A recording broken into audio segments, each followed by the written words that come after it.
La sociedad se ha construido durante mucho tiempo omitiendo a distintos sectores de la sociedad, por mucho tiempo omitiéndonos a nosotras las mujeres, omitiendo a las personas diferentes en general, sea cual sea su condición de distinción, digamos, y omitiendo a los niños. Y mientras más chicos, más los omiten. Son una población en torno a la cual no se crea nada, ni la política pública, no se diseñan espacios para protegerlos.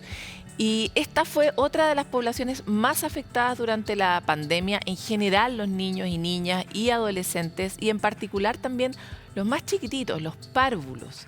Cuando los niños son más chiquititos, más nos cuesta identificarlos como seres dignos, personas que tienen necesidades y que tenemos que corresponder, ¿no?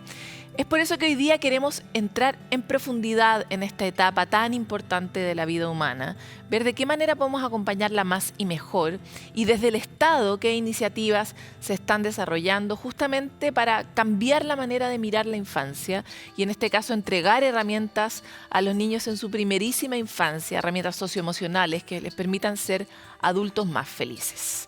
Para eso, hoy estamos con la subsecretaria de Educación Parvularia, Claudia Lagos. Muchas gracias por estar con nosotros. Hola, ¿qué tal? Mucho gusto, pues. Quisiera partir, Claudia, preguntando cuál es el diagnóstico que tiene, en este caso, el Ministerio respecto del estado de salud integral educacional de esta población. Bueno, esta respuesta es imposible desarrollarla sin tener en consideración el contexto posterior a la pandemia, ¿verdad? El retorno a la presencialidad definió, diría yo, como una nueva realidad de la educación parvularia, con bastantes rezagos, porque los niños en el nivel inicial fueron los más afectados probablemente, producto del encierro. ¿El nivel inicial es, para aclarar, pre-kinder, kinder? 0 a 6 años principalmente. O sea, también estamos pensando en los niños en jardines infantiles. Absolutamente. Recuerda que hay niños que incluso nacieron en el contexto de la pandemia y que hoy día son parte de este primer nivel educativo, que hoy día están empezando a asistir a las salas cuna, a los jardines infantiles.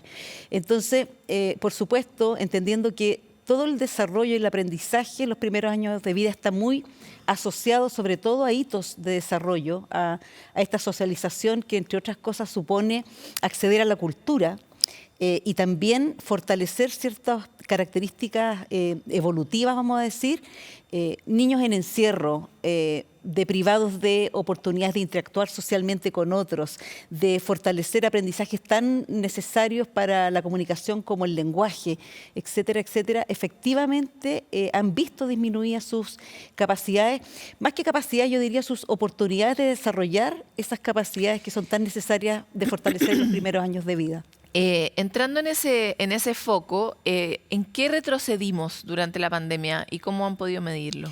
Bueno, un elemento fundamental es el tema del desarrollo socioemocional, es decir, todo este aprendizaje de interactuar con otros, con pares, que efectivamente es una actividad que es praxeológica, que se implementa y tú la fortaleces en tanto la ejecutas.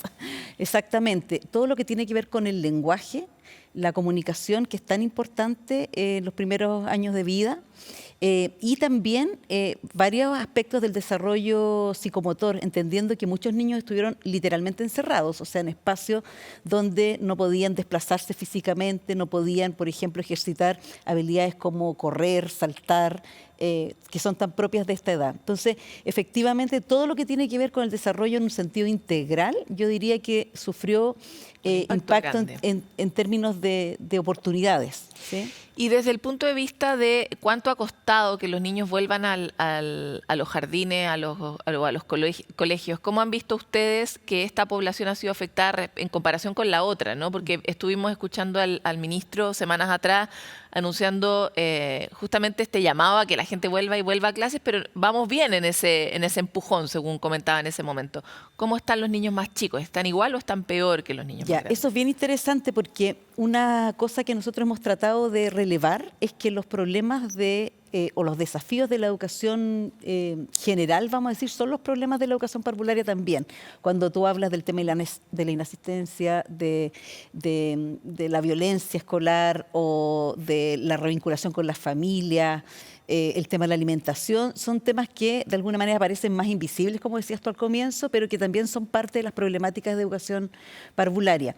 Y en ese sentido, la asistencia efectivamente se ha visto afectada porque hay, yo creo, todavía muchas prejuicios, vamos a decir, o ciertas representaciones sociales respecto de, por un lado, la importancia que tiene asistir al jardín o beneficiarse de oportunidades educativas en los primeros años de vida. O sea, que la gente no entiende que hay un alto valor en esa asistencia. Exactamente. En general yo te diría que discursivamente está bien instalado que es muy importante mandar a los niños al jardín, pero en los hechos eso realmente no es tan así.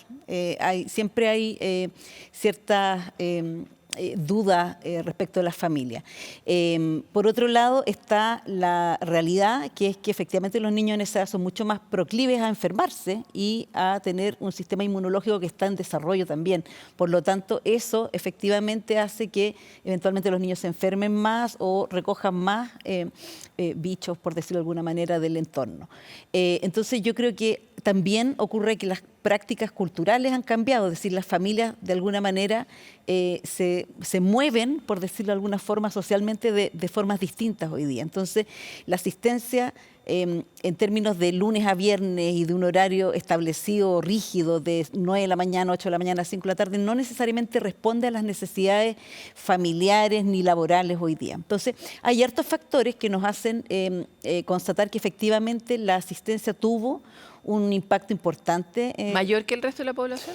Yo diría que mayor, pero también con muy buenas noticias en este momento, porque también, como tú señalabas, hemos estado como ministerio impulsando el tema de volver al jardín infantil y a las salas cuna. Y en ese sentido, estos 2 primeros meses, marzo y abril, se ha visto un repunte de la asistencia, sobre todo los niveles sala cuna y medio, que incluso son mejores que los últimos datos que teníamos del 2019. Ahora viene probablemente una etapa de baja que va a tener mucho que ver con las enfermedades estacionales, y te diría que el problema mayor lo tenemos en los niveles transición. Ahí sí que la... Transición pre-kinder y kinder. Eso es pre-kinder y kinder, donde hay un nivel un poquito más bajo de asistencia respecto... Y es más grave porque es precursor de lo que viene a continuación. Y en ese sentido quería avanzar justamente, ya sabemos que los niños tienen impactos en el desarrollo psicomotor, en el desarrollo social, que es bastante lógico en la medida en que no interactúan, no tienen la posibilidad de desarrollarse con otros. Los humanos somos una especie que se desarrolla con otros. Y me encantaría avanzar sobre cuál es el foco que se está poniendo en el desarrollo socioemocional, porque tenemos un país que está muy golpeado no solo por la pandemia, sino por datos históricos de altas tasas de violencia comparativas con el resto de Latinoamérica, muchos adultos que sufren en su primera infancia abuso o violencia física alta. Somos un país muy violento en ese sentido. ¿Qué está haciendo el ministerio y en particular el área que usted dirige respecto de cómo entregar a las personas más herramientas para vivir en un mundo difícil, ¿no? Sí, principalmente, y compartiendo absolutamente el diagnóstico, estamos trabajando en fortalecer a las comunidades educativas y a las familias en herramientas socioemocionales. El hecho de que los adultos también están interferidos emocionalmente y son quienes principalmente median los procesos educativos y de desarrollo de los niños, tiene alta incidencia también en los patrones que los niños van adquiriendo y también en las situaciones que van experimentando. Entonces, para nosotros es clave fortalecer esa dimensión en los equipos educativos, familias que también han sido muy golpeadas por la pandemia y por las consecuencias de la pandemia en términos económicos, relacionales, pérdidas, etcétera. Y eso, por supuesto, que ha tenido un impacto. Para eso, el plan de reactivación educativa, que también incorpora este primer nivel porque considera, primero que nada, la educación como una trayectoria que parte en la sala cuna, está muy orientada a entregar recursos, ya sea apoyos, cápsulas, orientaciones, actividades concretas que permitan tanto a las familias como a los equipos educativos, primero, abordar sus propias necesidades y desafíos en términos de desarrollo o de emocionalidad, y por supuesto también desarrollar también la capacidad de ser empático y de atender las necesidades de los niños y niñas, que a veces, como tú muy bien decías al principio, son invisibilizadas. En general tenemos una idea de que los niños cuando son chiquititos, entre que no entienden, no saben o no son afectados por el entorno, y eso es algo completamente equivocado. Científicamente equivocado. Así es. De hecho, sabemos, gracias a la ciencia y la neurociencia, que los primeros años de vida son estructurales en construir o no los cimientos para poder articular después todo el resto del conocimiento, la adultez, y por lo mismo es tan importante. Quisiera saber en específico qué es el maletín socioemocional y cómo opera en el sistema de educación. El maletín socioemocional es un dispositivo que se encuentra disponible a través de las plataformas del Ministerio de Educación. Puede acceder todo el mundo y considera principalmente, como te decía, recursos, estrategias que permiten, son de sencilla lectura y son muy simples de implementar, y que permiten de alguna manera abordar situaciones complejas o de difícil manejo en la primera infancia. Por ejemplo, nosotros no hablamos hoy día de pataleta, hablamos más bien de conductas de difícil manejo, pero de alguna manera poder compensar a los niños o ayudarlos a autorregularse en situaciones complejas. Enseñarles a cuando regularse. experimentan, por ejemplo, una baja tolerancia a la frustración, cuando tienen que también poner en juego estas habilidades sociales con otros, como decíamos, el respetar turno, el compartir, resolver conflictos y finalmente autorregularse. Es decir, eso por un lado. Por otro lado, muchos recursos orientados a que expresen sus emociones.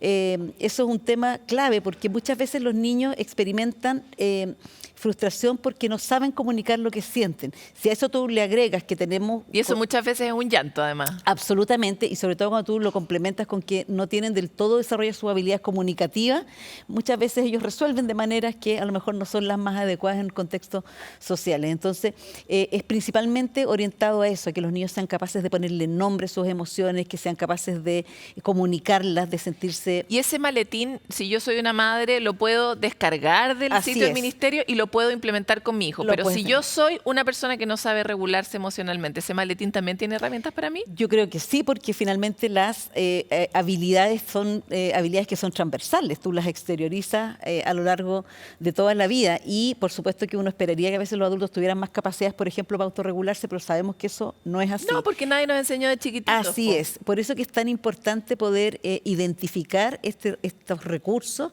poder identificar también cuáles son los factores que inciden en las relaciones con los otros, y también hay herramientas útiles también para la familia y para los equipos, porque, por ejemplo, señala qué hacer cuando uno está sobrepasado por ciertas situaciones, reconoce, por ejemplo, el agobio que hay de repente en la crianza o en el estar con niños, porque los niños son demandantes, y hay una serie de orientaciones en esa perspectiva. Y eso, página del Ministerio de Educación. Así es. Vamos a compartir nosotros este link para que esté más a mano de todos. Sí. Claudia, le quiero agradecer mucho por esta entrevista. Es un espacio crítico para todas las familias, así que toda herramienta se agradece. Bueno, muchas gracias a ustedes por interesarse por visibilizar a las infancias. Es sin duda una de las obsesiones de Sanamente que nos hagamos cargo de los niños y niñas, de los adolescentes, de mirar a cada uno en su necesidad particular, en su momento del desarrollo, y por lo mismo vamos a estar compartiendo todas estas herramientas con ustedes, también con la capacidad de conmovernos con nosotros mismos, los adultos, que estamos tan exigidos y que ahora estamos aprendiendo estos nuevos paradigmas. Parece como una tarea infinita, pero es una oportunidad también para sentirnos más felices y vivir en sociedades más amorosas.